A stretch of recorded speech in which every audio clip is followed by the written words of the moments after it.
Hey everyone in Internet Land, my name is Kara Willis and I'm going to be making some fire cider for you today. I am inspired to make fire cider from Rosemary Gladstar and her new book that just came out called Fire Cider 101 Recipes for Health Boosting Remedies, and everything in here is made with apple cider vinegar. There are recipes for fire cider, different kinds of vinegars, dishes made with fire cider, and I'm so excited to be making a recipe from this book. I have read it almost cover to cover. I thought that I was going to be starting out making a fire cider with dried herbs, which might sound very strange, but I'm just getting into herbs and herbalism through a class I'm taking for holistic health coaching. And one of the books towards the very end is a book called Body into Balance. And this book is the first book really in that class. It didn't have to do much with diet. This has all to do about herbs and healing yourself naturally. And when I read this book, I knew herbs and herbalism was definitely for me. I'm reading everything I can get my hands on, and I was so excited. I've heard about fire cider a lot. I've never made it, but right after I started getting into herbs and buying herbs as part of the homework for this class, buying my herbs, I got sick with a cold, and so I thought, okay, elderberry syrup and fire cider. Those are like the two main ones that I was checking out that would really help a cold. And so I was able to find all the ingredients for elderberry syrup, and I made it, and it was delicious, and I was excited that I did it. So then I'm like, okay, I'm going to make fire cider. And then I discovered that fire cider takes a while. It takes like 2 weeks to maybe a month to ferment in the jar, and maybe even longer, but it takes a while. So what I found through getting sick and discovering herbs is the best time to make herbal remedies is before you need them. So anyway, I took my elderberry syrup at the first sign of a cold, 1 to 2 tablespoons every 30 minutes to an hour, and within 24 hours my symptoms went away. No kidding. I cannot believe that it worked. I'm just like, so I actually got a taste of my own medicine, I like to say. Anyway, it worked great. So I'm better now, and I do want to make fire cider because who knows what's in store for colds and flus for myself, or my family, or my friends. It's only October, so we still have a lot of that season left to go, and I want to make sure that I'm prepared. So really happy this book came out so I can make something. So I thought I was going to start with dried herbs because I have a lot of them. And I don't have a lot of the, I like horseradish. Okay, I don't even know where that is or where they sell it. Fresh horseradish, I was kind of perplexed as to where I would buy that, or fresh turmeric. Wasn't sure there either.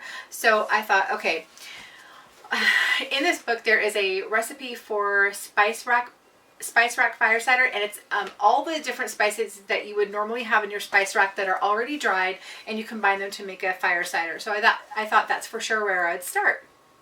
But once I found the recipe on page 64, which is called The Original Texas Fire Cider by Nicole Telkis. She's from the Wildflower School of Botany in Austin, Texas. She wrote a recipe. The Original Texas Fire Cider had a bioregional ingredient that was available to me where I live. I live in the high desert in Southern California. Her special ingredient in her fire cider calls for prickly pears. We have a lot of prickly pears here. And so my boyfriend was able to harvest a lot of prickly pears for me, and I was able to get the stuff I need to make this recipe, and that's what I'm going to start with. Pretty exciting. There's some elderberry syrup fire cider recipes in here I'm excited to try. I'm actually going to attempt to make all the fire cider recipes in this book, and I'm starting with the Original Texas Fire Cider with the prickly pear.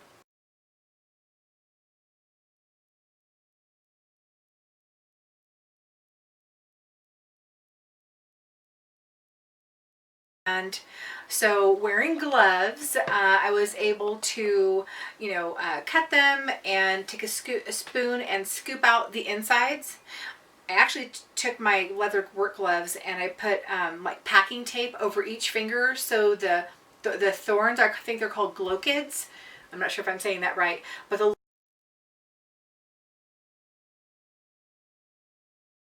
little spines, so they wouldn't stick into my glove. That protective coating of the packing wrap over each finger of the glove really helped.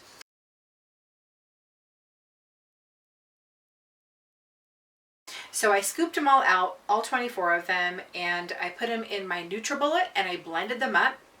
And then I strained them, and I've got a half cup of juice here, and then the rest is here. I got about a cup and 3/4 of prickly pear juice. Using a small sharp knife, cut both ends off of the prickly pear. You'll notice that one end has a bony, fibrous piece. Just scoop it out with your spoon, and then cut the prickly pear lengthwise with your knife. It's pretty easy to use your spoon to dig in there and scoop out the flesh of the prickly pear.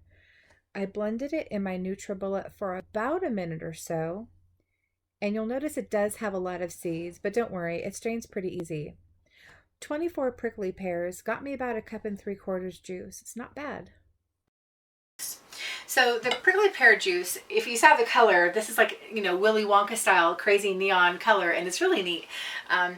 It is an edible, of course. Prickly pears are edible. I didn't know that until I found a recipe, you know, until I found the recipe in this book. I didn't really realize prickly pears were edible, and they are. I've tasted them, and they taste like, on the internet, it says it cross between watermelon and bubblegum, and it's totally true. They really do taste like that. We live in the high desert, and we do have them around. Today is October 30th, and so they're best harvested in late summer, so they're right at the very, very tail end. So we're going to try to go out and get some more and see what we can do with these. These are the ingredients that I'll be using for the original Texas Fire Cider. We've got this horseradish that I was able to find at our local store. Our local store is Stater Brothers, and I now remember I have seen this, but I was just like, I didn't even know what it was. I just like, oh, some ugly root. This is horseradish. It's kind of bumpy. It's kind of, you know, mottled, this different color yellows, and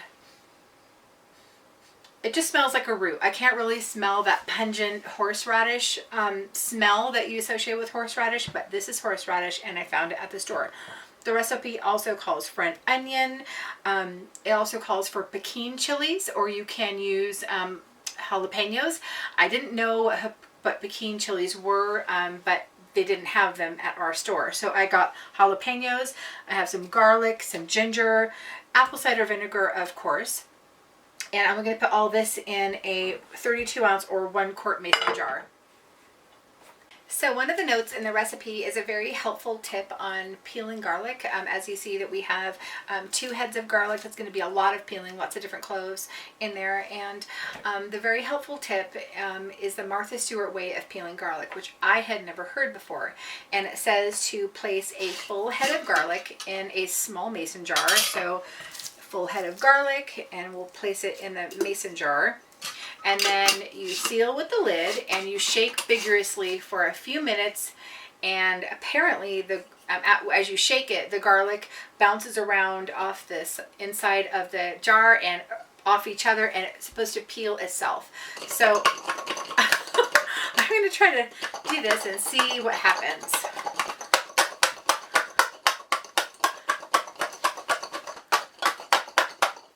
Okay, so far some peels, some cloves are coming off.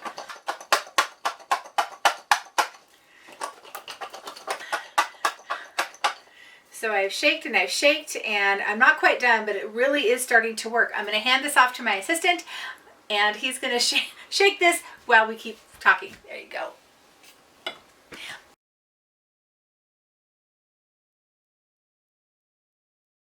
Another note in the recipe, well, the recipe calls for honey, and you add it at the very end, but it calls for Monarda honey. And I thought, what is Monarda honey? I've never heard of Monarda, and I don't know what it is. So I looked it up, and another name for Monarda is bee balm. And bee balm has some amazing qualities to it. It helps with colds and flus, among other things. I couldn't find Monarda or bee balm dried on the internet, except for like one place. And so I found this one shop on Etsy that does sell it. So I bought a couple containers of it, because I'm supposed to mix one cup of it with, I forgot how much honey, but anyway.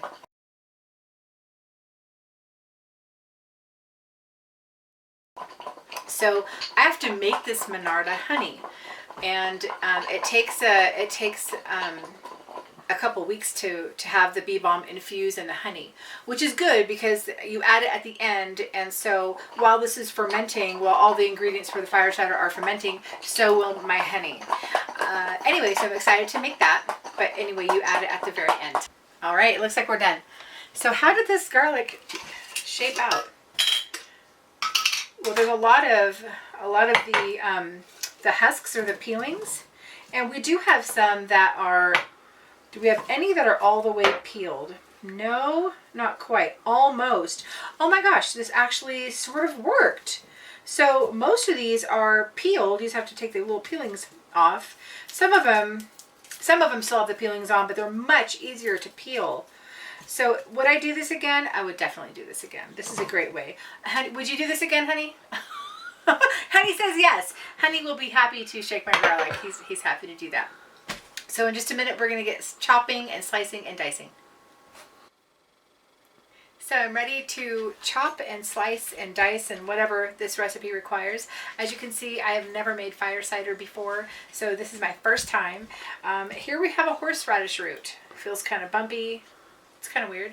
And I'm going to start, let's see, it calls for, it has to be chopped. So I'm going to start chopping it. And like with any root, I would expect it to be, you know, kind of hard to cut. This one does not disappoint in the difficulty category. Woo! Almost skipped off my counter there. A little bit difficult to chop, but I'm getting through it. I was also reading that it doesn't say to peel it or anything. And I'm not familiar with horseradish, so I didn't peel it. I just left it au naturel. As I'm peeling it, or as I'm cutting it, I'm starting to get that whiff of horseradish that that you most associate with this type of vegetable. Oh my gosh, wow, it's strong. Is pungent a word? I'm learning that there are all these different ways to describe the taste of herbs, and maybe even the smell. I'm not sure. I don't think I'm going to taste it, but it does smell pungent, which is, whew, okay. We're making some good headway on the horseradish. I did wash it. I just didn't peel it. And this has to be chopped. Not quite sure how fine it needs to be. I believe this will all be, you know, we're not going to eat this part. It's just going to infuse the vinegar. So about this size, maybe 1-inch cubes or something like that. So here's the horseradish going into the bowl. I'm not sure if you guys can see my kitchen. We actually live in a fifth wheel trailer, and we're living here while our house is being remodeled. And we've been here for what, about a year or so, maybe so, and we like it a lot. It's about 40 feet long, and it's nice. It's a grand design. We got the Momentum. I believe it's a C class or a C series, not C class, but the Momentum 350 or 351, whatever it takes. I'm not sure, but we like it a lot. This kitchen has an island, and what? 6 months. We've only been here 6 months? Yeah. It feels like forever. we've only been here. Wow. Okay, that's a little reality check for me on camera. So we had certain, you know, wish list items that we wanted in our trailer because we knew we were going to be living in it. And a big kitchen, well, as big as you can get for a trailer. A big kitchen was something I wanted. I definitely wanted an island. I've got a big sink with a sprayer. These things come off and there's a sink inside, but my counter space is very limited. So putting these little, these on extend my counter space. It doesn't have a dishwasher, and I try not to complain about that too loudly. But it's got a 3-burner stove. It does have an oven that works. It's kind of like my Easy Bake oven, but it's a little bit bigger than that. And I bake in it all the time. I am surprised. I am able to really put this kitchen to the limits. All 3 burners going, maybe the microwave, the stove. I've got things everywhere. I've got stuff balanced I've got stuff balanced all over the place. And then we do have actually a pretty nice refrigerator. It's a little bit messy at the moment. We have a side-by-side freezer and refrigerator. And we also have a pantry. I hope you can't see this. Oh, thank God it's off camera. But we have a pantry and it's got a light and... It's not off camera. It's not off camera? No. Good thing I didn't open that door. Whew, scary stuff. But anyway, we're very comfortable here. We've got a fireplace. It's an electric fireplace, but it's currently running. The temperature has dropped here significantly. I believe last night was 26 degrees. Tonight will be 27. And we're probably in the upper 40s, maybe low 50s today. So dropping off in the temperature. And fire cider, I think, is going to be a good way. Uh-oh, lost one. A good way to warm up. I hope my dog does not run over here under my feet and get this piece of horseradish, because she's going to have a rude awakening. And she'll be able to smell clearly. So this is the horseradish. It called for 1 6 to 8 inch piece, chopped about 3/4 of a cup. This seems like more than 3/4 of a cup, so I'll have to measure it when I put it in. The garlic came out great. I did have to do some, if you can see this, I did have to do a little bit of extra peeling just to get the rest of the skins off, but they were mostly off. So very happy with the way this turned out. And we did 2 heads of garlic this way. So these are all done. Also, the recipe doesn't say really what to do with the garlic except to peel it. And so that's what I've done. I'm just going to stick the cloves in whole and let it rock. Okay, so ginger. The recipe calls for ginger. It says about the size of your hand sliced, about a cup. Well, this is about the size of my hand. If I add like some fingers to it, okay, that's about the size of my hand. And so this is how much I'm going to slice. It doesn't say whether to peel it or not, and I've never made fire cider before. I'm not going to peel it, and I'm just going to slice it. And then I already kind of got a little start on my onion. I'm going to chop this off camera because I'm an ugly crier, people. You don't want to see this. And then jalapenos. It doesn't say whether to leave the seeds in or not. Okay. Don't leave them in. Don't leave them in? Take seeds out. I was getting a cue from off camera. Take the seeds out. Although, this is Texas Fire Cider, and isn't Texas supposed to be spicy? I think it is.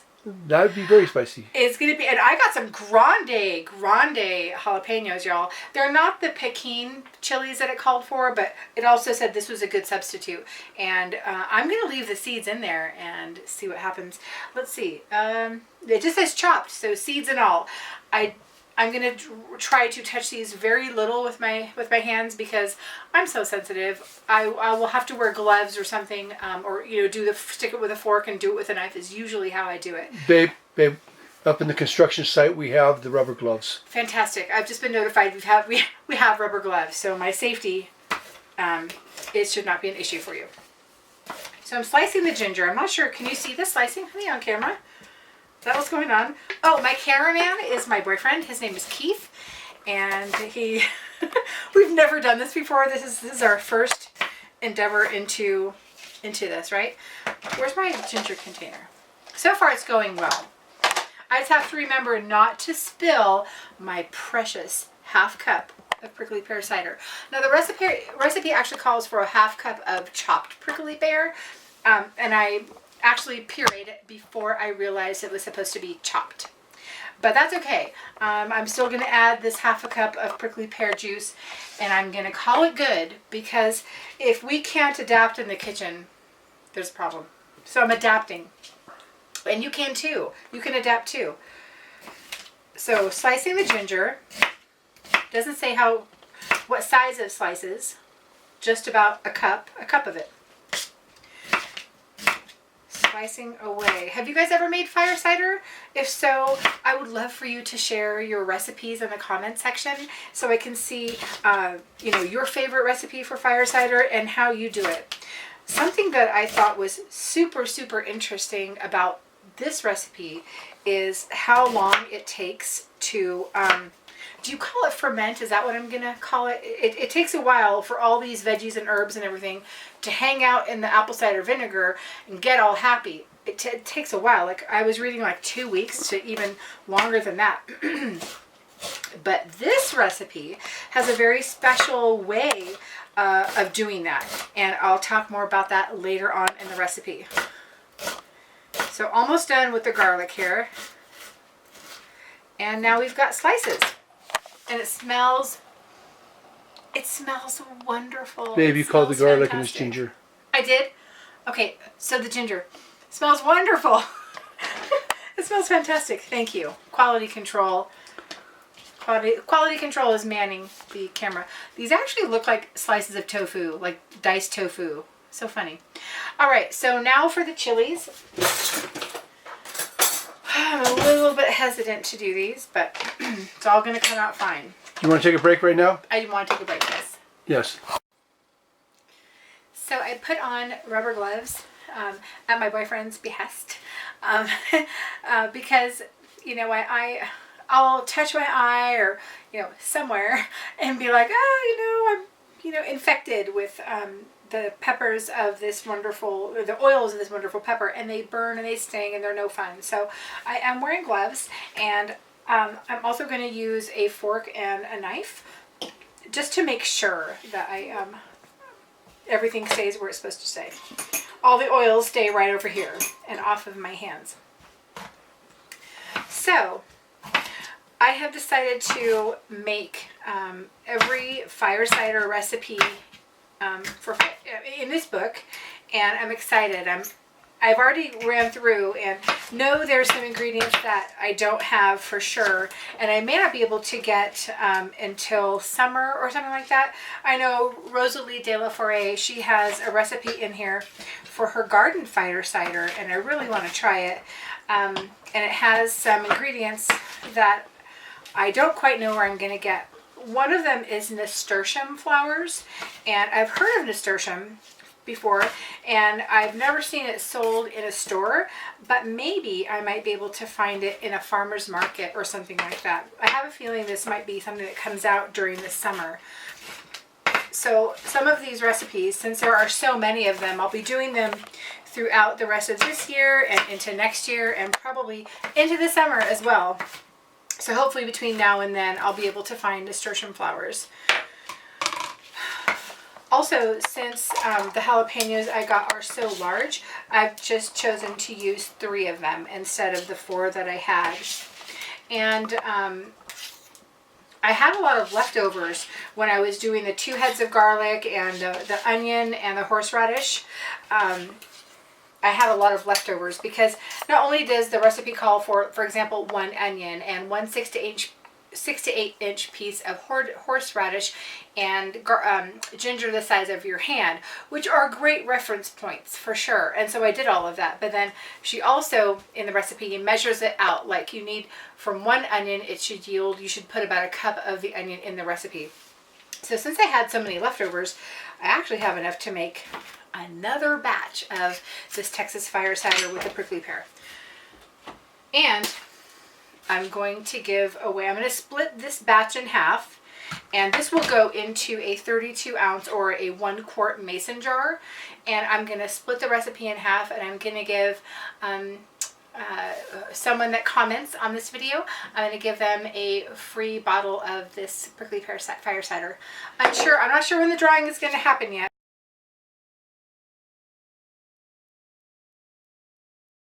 But this takes a month to ferment. I'm not sure, am I using the right word, ferment? Is that what you say? And so it takes a month for all the flavors to get very happy with each other. I have an idea. Why don't you just pick randomly from the first 50 people that comment? I will. Yeah, it's going to be a random drawing. So please comment on this video. Please like. I really don't have a channel, I guess. I'm not even sure how that goes. How do you do that? But I always hear, please like and subscribe. So if you can do both of those things, that would be really cool, I guess. And 1 lucky person that comments will get prickly pear fire cider. I've already decided the next fire cider I'm going to make is the spice rack fire cider, and that can be made with just your common everyday spices that you probably already have in your spice rack. It seemed really accessible, and it seems like it's something that anyone can do. So when I got sick with that cold and I had the elderberry syrup, it reminded me that I had actually tried fire cider before. I didn't make it, but about a month ago, maybe 3 weeks ago, I started to feel like, oh, I'm getting sick.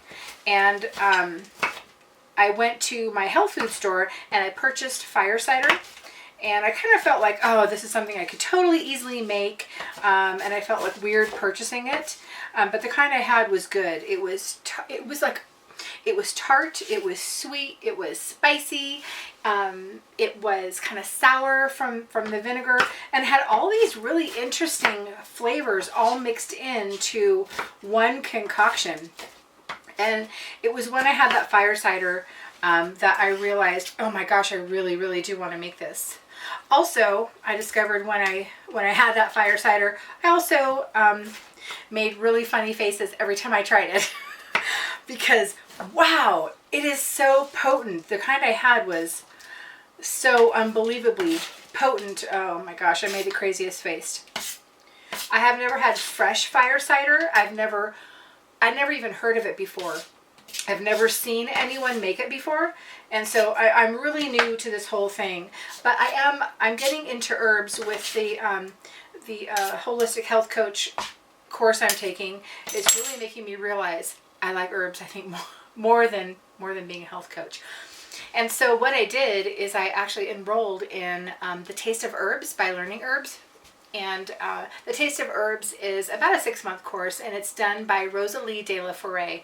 And I'm learning so much. I'm learning that there are tastes of herbs, and there are energetics to herbs, and there are energetics to people, and matching the two kind of in an opposite way so they help to balance each other out has been so amazing. I'm learning so much.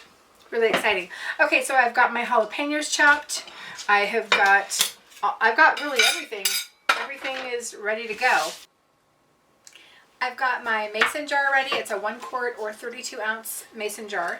And the recipe says to combine your prickly pears and your garlic, your ginger, your onion, your horseradish, and your chilies in this jar. So I'm going to go ahead and stick them in here. I hope they all fit. I'm going to reserve some of these just in case I start running out of room. And your ingredients should really fill the jar. So there's about a 1 to 2 inch head space at the top of the jar. You don't want to fill it all the way up. You got to leave a little bit of room. So I'm going to combine all this. I may have to pack it down. I'm not sure. Oh, I'm already getting quite full, as you see. Get all my lovely garlic in there. Oh no! I'm running out of room and I haven't put the horseradish in.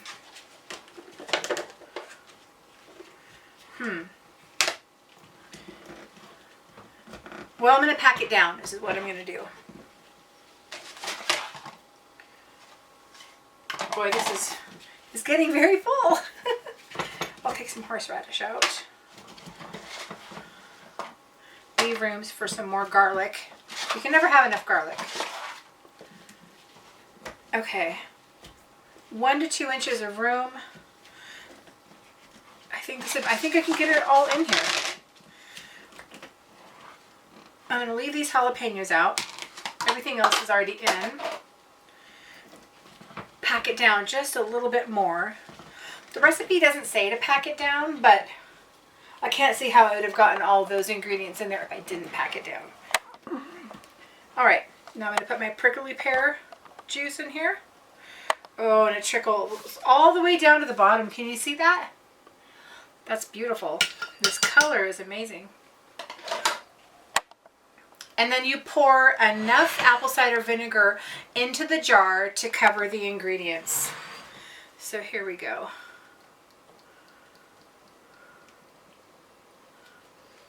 I've got apple cider vinegar.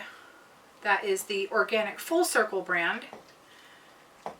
And I'm pretty sure this is very comparable to the Bragg's apple cider vinegar that I normally use. Okay.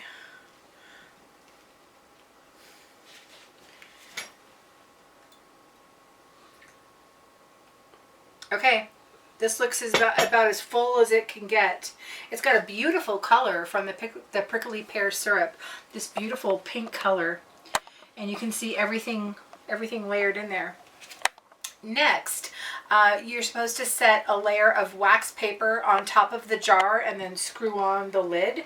And that's because I guess the vinegar can have a reaction with the metal in the lid and cause corrosion. So I have a piece of wax paper here. I'm going to put it on my lid. Hopefully this does not overflow. Screw on the lid. Okay. Oh my gosh, did I do it? I did it! My jar of fire cider. Here it is. Say hello. Hello! Isn't that adorable? Okay, everything is layered. And do I have room to shake? Yeah, I do have some air bubbles in here, so that's good. Not a whole lot. And it doesn't leak. How fantastic. So the very interesting thing about this recipe that I said I was going to share with you is the length of time and kind of how it ferments, which I thought was interesting. It's unlike any other recipe in the book that I found so far. Normally I would just stick this in a cool, dark place and I'd shake it once a day or once a week. I think it's once a day. This is a different method. With this, I'm going to bury the jar in the ground and let it infuse. Oh, that's right. The word is infuse, not ferment. I'm going to let it infuse for one full moon cycle, which I thought, wow, isn't that interesting to bury a jar and let all the flavors infuse, and then for one full moon cycle. I thought that was very interesting. I've never had a recipe that called for this before, so it's a first for me. I'm not sure what phase of the moon it is now, but isn't a full moon cycle a month? 28 days. 28 days. This is gonna infuse for 28 days. Okay, that makes sense. And then you dig it up out of the ground, and then I guess you strain it. You strain off the liquids, and yeah, it's got so many root vegetables in here that the recipe says there's so many root vegetables. Getting into the ground seems important because that's where roots grow, in the ground. So I thought that was really interesting. So after a month, you pull it out and then you decant the liquid that's in here, and then pour it into bottles and then enjoy it.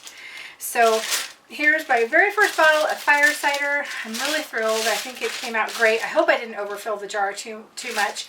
And then please comment on the video below, and then I will also send you out half of whatever this makes, and then you'll have your own fire cider. Yeah, I have a question. Does it say anything about planting that in a shaded area or a sunny area when you bury it? No, the recipe doesn't say what time of year to bury it, so I'm not sure what time of year.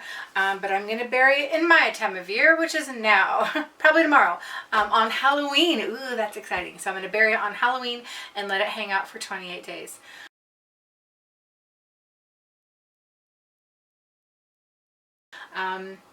Something else that it says you can do is that you can use, after you decant the liquid, you can use the solids that remain, all these beautiful vegetables.